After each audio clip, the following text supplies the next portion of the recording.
Buenas tardes, mis amados hermanos y hermanas. Les saludo en el amor del Señor. Dios les bendiga. Sabe, en esta oportunidad quiero presentarles un pequeño mensaje, la cual puse como por título, No entiendo, no comprendo.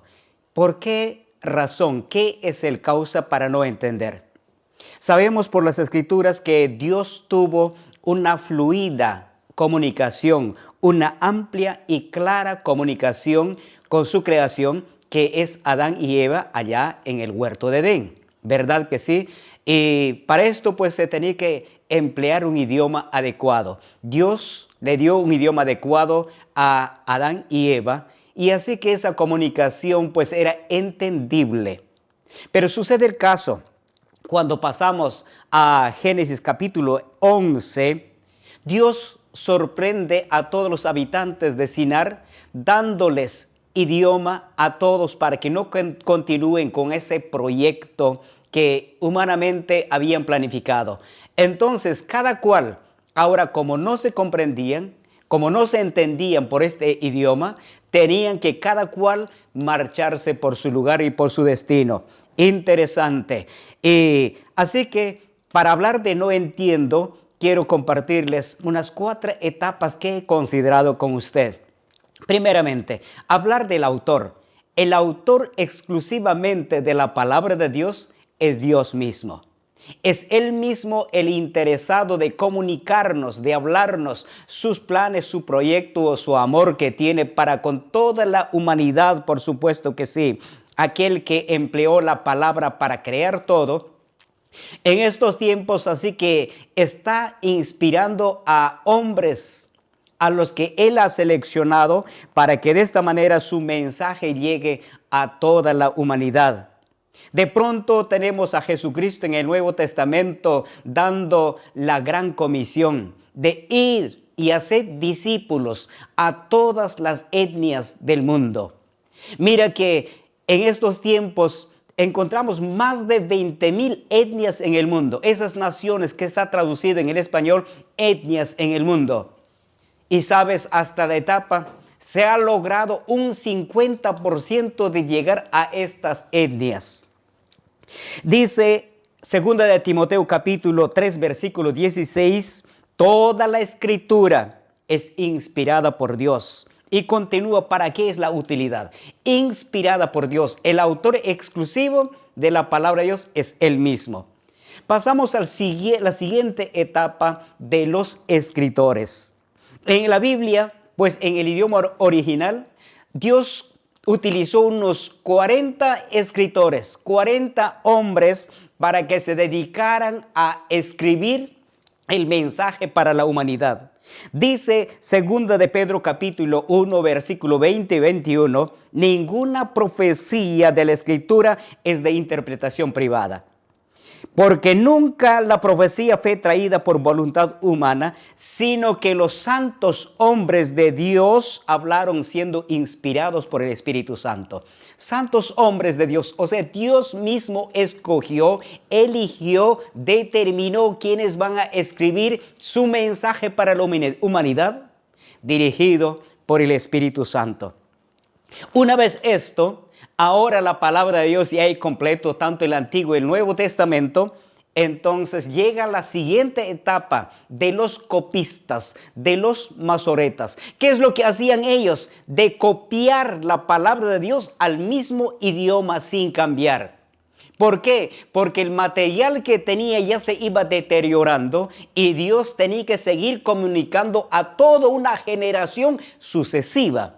Y por lo tanto se venía copiando, y los hombres también escogidos por Dios aquí se reunieron en un lugar llamado Qumran. Hoy la arqueología bíblica está mostrando al mundo. ¿Sabes? Estos esenios, hombres separados, apartados para Dios, dedicados en este trabajo de copiar la palabra de Dios para el resto de las generaciones. Allí se han descubierto muchos bautisterios, local de trabajo en esa arqueología. Tremendo.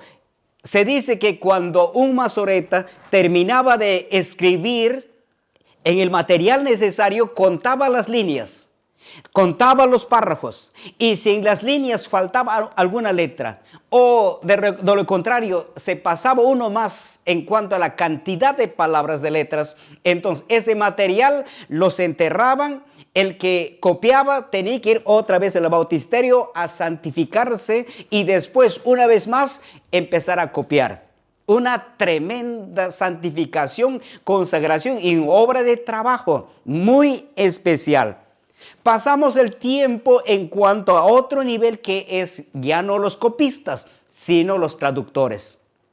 ¿En qué consistía esto? El objetivo, Dios ordenó que su pueblo entendiese claramente su mensaje. Así que de esta manera encontramos en el acontecimiento del Pentecostés, el capítulo 2, como que Dios aquí está obrando en lo que creyeron en Cristo a través del Espíritu Santo, proveyéndoles el mensaje en el idioma de la gente que están presente. ¿Qué había pasado? Muchos de los hebreos y los descendientes que se encontraban regados, dispersados por diferentes naciones de aquellos tiempos, ya vivieron fuera muchísimos años. De repente algunos sus hijos de ellos ya habían nacido allá y ya no entendían el idioma la cual era utilizado en el templo de Jerusalén. Dios había ordenado 3 fiestas exclusivos que todos los varones por obligación tenían que ir a esa fiesta. Una de las fiestas es Pentecostés. Entonces, imagínense muchísima gente, judíos veniendo de diferentes naciones con sus hijos y ellos no entendían el idioma. Entonces, de manera que empezó por primera vez a traducirse del idioma hebreo a otro idioma que en este caso es el griego. Así aparece entonces la Septuaginta, que es antes de Cristo. Cuando ya llega Cristo, ya prácticamente ya hay una idioma traducida. Y de esta manera entonces encontramos en Hechos capítulo 2, y yo voy a leer versículo 11, les oímos hablar en nuestras lenguas las maravillas de Dios. ¿Quién está movilizándose? ¿Quién está trabajando para que aquella gente que vienen de diferentes naciones, que tienen otros idiomas, pero que son judíos, raíces judías, y ellos tienen que celebrar y siempre se quedaban simplemente con estar presente porque no entendían el mensaje?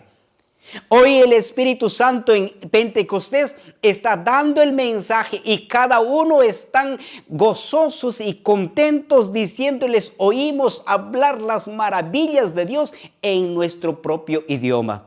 Dios exclusivamente interesado para este trabajo. A partir de esta traducción, hoy casi más de 4,000 idiomas se viene traduciendo la palabra de Dios con un proyecto de Visión 2025. Dice, tener en el año 2025 un proyecto de traducción de la Biblia en cada grupo humano que lo necesite. Entonces, de esta manera se va cumpliendo las profecías de Cristo, el plan de Cristo, que su palabra llegue a todas partes del mundo. ¿Y cómo va a llegar? No en hebreo, no en griego, no en arameo, sino que cada uno en el idioma de las etnias que hablan. Entonces, ese es el proyecto más grande que Dios está cumpliendo en nuestros tiempos. Entonces, se dice que un compositor norteamericano llegó a Guatemala, llevando la palabra y hablándole del poder de Dios. Y de pronto aquel que había salido de una comunidad empezó a increparle, si tu Dios es poderoso, ¿por qué no habla mi idioma? Tremenda reflexión. A base de eso empezó entonces el proyecto de la traducción de la palabra de Dios. Hay un objetivo claro en las reglas de la traducción. Tiene que ser claro, tiene que ser exacto y tiene que ser natural, tal cual, para que entienda el que oye. Los que son del mismo lugar. Dice 1 de Corintios capítulo 10 versículo 9 al 11. Quiero compartir con usted. Lo mismo ocurre con ustedes. Si hablan a la gente con palabras que no entienden, ¿cómo podrían saber lo que ustedes dicen? Igual estaría hablando al viento. Hay muchos idiomas diferentes en el mundo y cada uno tiene significado. Pero si no entiendo un idioma, soy un extranjero para el que habla. El que habla es un extranjero para mí. Qué interesante, entonces Dios mismo aquí está hablando que cada uno debe escuchar en su propio idioma la palabra de Dios. ¿Para qué? Así su vida sea transformada, así su vida sea cambiada, así su vida salga de las tinieblas a la luz admirable y así prepararse para la vida eterna. Es el objetivo más grande que Dios tiene para toda la humanidad. Y sabes, quiero contar un testimonio. Cuando en la casa estuvimos reunidos, allí siempre al momento de comer, hacemos ciertas preguntas, lanzamos alguna pregunta, pero el que habla dentro de la casa con mi familia, alguien tiene que levantar la mano para poder hacer la pregunta. En eso una hija, para esos tiempos, estoy hablándoles unos 10 años atrás, ella levanta la mano, papi, y todos prestamos atención a su pregunta. Dice, papi, ¿en qué colegio estudió Adán y Eva? Nos miramos y empecé a darle la respuesta que, sabes, Dios creó a Adán y Eva mayores. Y ellos no recibieron ninguna instrucción de un colegio porque son las primeras 2 personas en el mundo. Y pensé que era suficiente la respuesta. Cuando terminé de hablar, ella otra vez, antes que el resto le gana, levantó su mano. Entonces nos miramos y le digo, ¿cuál es tu pregunta ahora? Ella dice, papi, ¿en qué pizarra escribió Adán y Eva? Ya la pregunta se me hizo un poquito más complicado, pero tenía que una vez más explicarle que en realidad no tenía pizarra y nunca ellos escribieron. Entonces ella me increpa, dice, entonces si no han estudiado, si no hay pizarra, ¿por qué Dios le dice multiplica?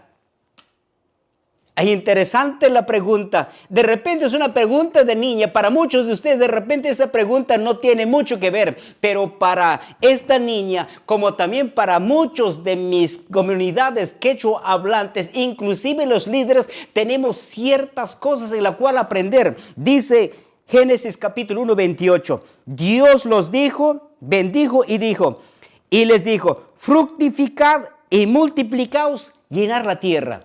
Le expliqué a ella, hija, no está hablando de tabla de multiplicar ni en pizarra, sino aquí Dios está diciendo para que hagan hijos, para que esos hijos puedan llenar la tierra.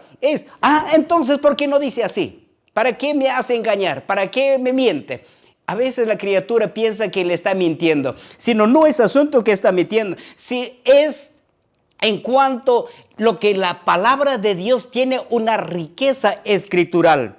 Muchos, por ejemplo, en la comunidad que tenemos, no entiende, no conocemos qué son los géneros literarios. ¿Qué son las figuras literarias? Hablar de metonimia, hablar de sinécdoque, hablar de metáfora, hablar de alegoría, personificación, ironía. Esas cosas están lejos de nosotros. Mira que entonces de esta manera, indispensable la traducción. En la traducción ya no dice para que vaya a multiplicar en mi idioma, sino dice para que vayan y tengan muchos hijos. Es directo. Entonces, este es el idioma que necesitamos. Ya no estamos pensando en tipos de preguntas, si es retórica, si es verdadera, qué es lo que está pasando. Hoy los paralelismos, esas cosas nosotros desconocemos. Por lo tanto, la palabra de Dios llega en nuestro propio idioma. Esto es claro, natural y exacto. Y aquí tengo la palabra del Señor. Después de 35 años de traducción Antiguo y Nuevo Testamento, hoy tengo la palabra de Dios en el idioma mío, el idioma de mi comunidad de Quechua de Huánuco, que es Guamalí, 2 de mayo. Y es encantador, gozoso, el que menos es su propio idioma, gracias al trabajo de ILB de parte de Dios que nos proveyó. Hemos trabajado en esta traducción, pero llegamos a la última etapa que quiero hablarles hoy, la Biblia, que es en audio. Hoy se está convirtiendo esta palabra escrita, se está convirtiendo en audio. ¿Para qué? Mira, mi comunidad, un buen porcentaje, por no decir unos casi 60%, son orales. Muy pocos leemos. ¿Por qué razón? Porque no había escrito nuestro idioma antes, no tenía escritura. Les decía, gracias a ILB, al Instituto Lingüístico de Verano, hoy tenemos la palabra de Dios en nuestro propio idioma escrito. Ahora, este idioma escrito lo estamos convirtiéndole en MP3, que se dice en audio. Así que va a ser como anillo al dedo. Tanto el Antiguo Testamento y el Nuevo Testamento, la gente pues en su momento de caminar, en su momento de trabajar, en su momento de descanso, cualquiera que sea la circunstancia, ya pues estará escuchando, estará oyendo. De repente no hay capacidad para poder leer, necesita mucha alfabetización para que pueda leer. Entonces ya el audio va a estar escuchando y oyendo la palabra del Señor. Como dice, la fe viene por el oír y el oír la palabra del Señor. Agradecemos a Dios por lo que está haciendo con nosotros. Gracias a Ilma, gracias a Dabar, gracias a nuestras familias, gracias a los amigos y ministros nuestros, a la iglesia que nos ha enviado. Gracias a todos. Sabes, este día quiero recordar cuando el apóstol Pablo recibió la invitación cuando estaba en Troas. Pasa a Macedonia, ayúdanos. ¿Sabes? Quiero decirle a usted que me está escuchando, únase a nosotros en este gran proyecto, en este noble trabajo. El fruto será eterno, la cosecha será eterno. El apoyo de usted va a ser indispensable de diferentes formas. Como Dios toque el corazón a usted, pues apóyanos. Quiero leer Apocalipsis capítulo 7, versículo 9.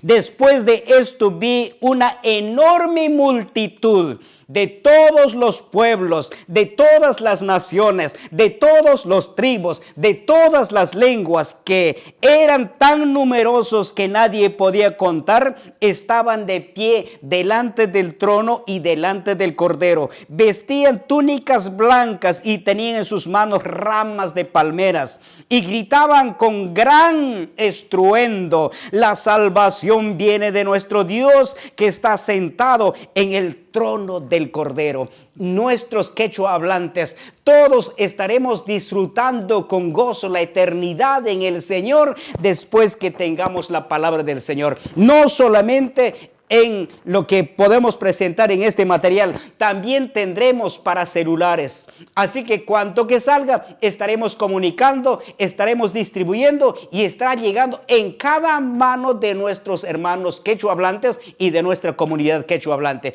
Gracias, Dios les bendiga.